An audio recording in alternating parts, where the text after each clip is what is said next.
என்னோட ஹைட்டுக்கு என் பாடி வெயிட்டு கொஞ்சம் ஓவர் வெயிட் தாங்க. ஆனாலும் என்னுடைய ஸ்ட்ரென்த்தும் ஸ்டாமினாவும் கொஞ்சம் நல்லாவே இருக்கும்.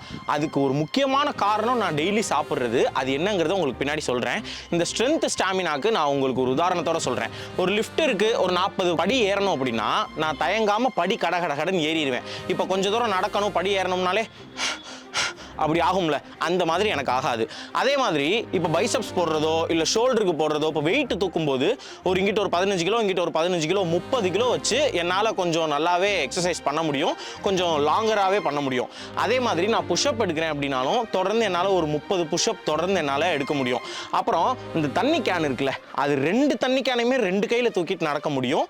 ஏன்னா என்னுடைய ஸ்ட்ரென்த் அந்த மாதிரி இருக்குது அப்படின்னு நான் நம்புகிறேன். இது ஒரு போன வருஷமோ இல்லை அதுக்கு முதல் வருஷமோ இந்த மாதிரி நான் இருந்தேனா இல்லை, இந்த வருஷம்தான் என்னால் இதை பண்ண முடிஞ்சிச்சு. அதுக்கு முக்கியமான காரணம் நம்ம தேநீர் இடைவேளையின் சொந்த தயாரிப்பான நம்ம ஆராவில் சத்து மாவுங்க. சும்மா ஏன் பொருள் நான் தயாரிக்கிறேன் அதனால சும்மா சொல்லுவோம்னு இல்லை, அதை டெய்லி குடிச்சு பார்த்து அதனுடைய பலனை அனுபவித்து மனசுலேருந்து சொல்கிறேங்க. 36 வகையான நேச்சுரல் இன்க்ரீடியன்ட், ஸ்வீட்டு கிடையாது, கலர் கிடையாது, ஆர்டிஃபிஷியல் எந்த பொருளும் சேர்க்கலை.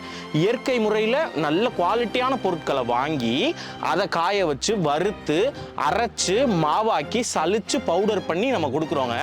ஏன் அப்படின்னா இன்னைக்கு தேதிக்கு என் வயசில் இருக்கக்கூடிய யங்ஸ்டர்ஸே பார்த்தோன்னா நானே அப்படி தான் இருந்தேன். ஒரு சத்து இல்லாமல் அடிக்கடி இப்படி சோர்வாக சொங்கி போகிற மாதிரி ஆகி இப்படியெல்லாம் இருக்காங்க. அப்போ அவங்களுக்கு இந்த மாதிரி இருக்கக்கூடாது, எனர்ஜெட்டிக்காக அவங்க இருக்கணும் அப்படிங்கிறதுக்காக நம்ம உருவாக்குனது தான் அந்த பொருள். ஒவ்வொரு பொருளினுடைய பர்பஸை அது மீட் பண்ணும்போது அதனுடைய மகிழ்ச்சி சந்தோஷம் நமக்கு இருக்குது. அந்த மாதிரி உண்மையிலேயே ஆராவில் அதனுடைய பர்பஸை மீட் பண்ணியிருக்குங்கிறதுக்கு நான் தான் ரிசல்ட். நான் ஏன் என்னைய வச்சு சொல்கிறேன், இப்போ ஒரு ஷாமையோ சதீஷையோ வச்சு சொல்லனா, அவங்கெல்லாம் பில்ட்டே மசில்டா பில்ட்டு, அவங்கெல்லாம் ஸ்டாமினா நேச்சுரலாகவே இருக்குது. நிறைய பேர் தமிழ்நாட்டில் என்னைய மாதிரி பசங்க தான் இருப்பீங்க. உங்கள் ஹைட்டுக்கும் வெயிட்டுக்கும் ரொம்ப சம்மந்தம் இருக்காது. அந்த பிஎம்ஐ வேல்யூ போட்டால் ஒபீஸ்னு வருவோம், இல்லை லீன்னு போவோம், இல்லை கொஞ்சம் சத்து இல்லாமல் இருப்போம். அப்போ என்னைய உதாரணமாக எடுத்தால் தான் நல்லாயிருக்கும், நான் ரிசல்ட் காட்டினா தான் நல்லாயிருக்கும் அப்படிங்கிறதுக்கு தான் இந்த இது. ஸோ யாரெல்லாம் ஸ்ட்ரென்த்தாக எனர்ஜியாக எப்போ இருக்கணும்னு நினைக்கிறீங்களோ, உங்கள் குடும்பமே இருக்கணும்னு நினைக்கிறீங்களோ, ஆராவில் சத்து மாவு இந்த இடத்துல இருக்குது. அவசியம் நீங்கள் கிளிக் பண்ணி வாங்கிக்கோங்க. இன்னொரு முக்கியமான விஷயம், இந்த வெயிட் ரிடக்ஷன் ப்ராசஸ்லேயே நான் இருக்கேன். கூடிய விரைவில் அதையும் உங்ககிட்ட சொல்கிறேன். நன்றி.